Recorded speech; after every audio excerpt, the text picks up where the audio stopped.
আমার আম্মুর সাথে যখন আমি শপিং এ যেতাম সেক্ষেত্রে আমার যখন শপিং করা হয়ে যেত আম্মুকে বলতাম, আম্মু আমার মাথা ব্যথা করছে, আমার পায়ে ব্যথা করছে, এবার চলো বাসায় চলে যাই। তো আম্মুকে তখন আমি খুব ডিস্টার্ব করতাম। এই কারণে পরবর্তীতে আম্মু কি করতেন, আমার ড্রেসগুলি সবার শেষে কিনতো।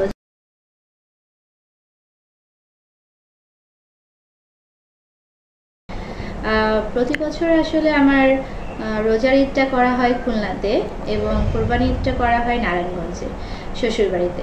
তো এবছর আমার হাজব্যান্ডের একটু ব্যস্ততার কারণে সে খুলনাতে যেতে পারছে না, যার কারণে আমিও সিদ্ধান্ত নিয়েছি তাকে ছাড়া যেহেতু আমার পরিবার অসম্পূর্ণ, সেজন্য আমিও সিদ্ধান্ত নিয়েছি ঢাকাতেই সবাই মিলে ঈদ করবো ইনশাল্লাহ।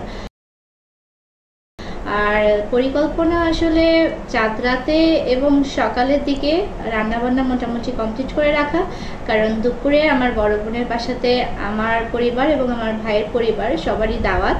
তো সেখানে আমরা সবাই মিলে দাওয়াত খেয়ে সবাই আবার একসাথে আমার বাসাতেই আসা হবে। তো সেক্ষেত্রে আসলে আমাদের মানে বাইরে ঘুরতে যাওয়াটা এটা মানে পসিবল না। আর ঈদের দিন, বিশেষ করে ঈদের দিন আসলে বাইরে ঘুরতে যাওয়াটাও আমার ভালো লাগে না, কারণ সব জায়গায় অনেক গ্যাদারিং থাকে। তো ঈদের দেখা যাচ্ছে যে একদিন বা দুদিন পরে বাইরে ঘুরতে যাওয়ার মজাটা আমার কাছে বেশিই লাগে।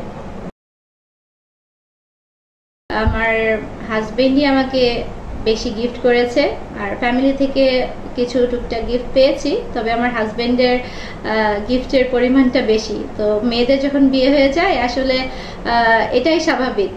দেখা যাচ্ছে যে বাবার বাসা থেকে বা আব্বু আম্মু ভাই বোন তারা কিছু একটা গিফট করলো, আর হাজবেন্ডের তো আসলে এটা তাদের দায়িত্ব।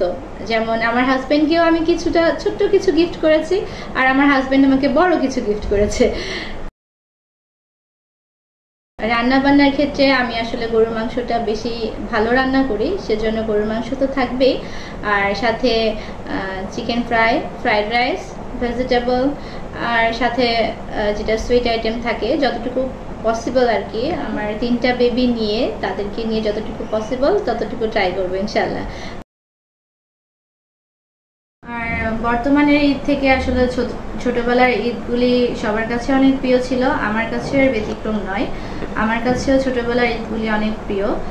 আর আসলে সবচাইতে মজার যে বিষয়টি ছিল সেটি হচ্ছে আমার আম্মুর সাথে যখন আমি শপিং এ যেতাম সেক্ষেত্রে আমার যখন শপিং করা হয়ে যেত আম্মুকে বলতাম, আম্মু আমার মাথা ব্যথা করছে, আমার পায়ে ব্যথা করছে, এবার চলো বাসায় চলে যাই। তো আম্মুকে তখন আমি খুব ডিস্টার্ব করতাম। এই কারণে পরবর্তীতে আম্মু কি করতেন, আমার ড্রেসগুলি সবার শেষে কিনতো যেন আমি আর তাকে কোনো ডিস্টার্ব না করি। তো আসলে ওই দিনগুলি অনেক মিস করি।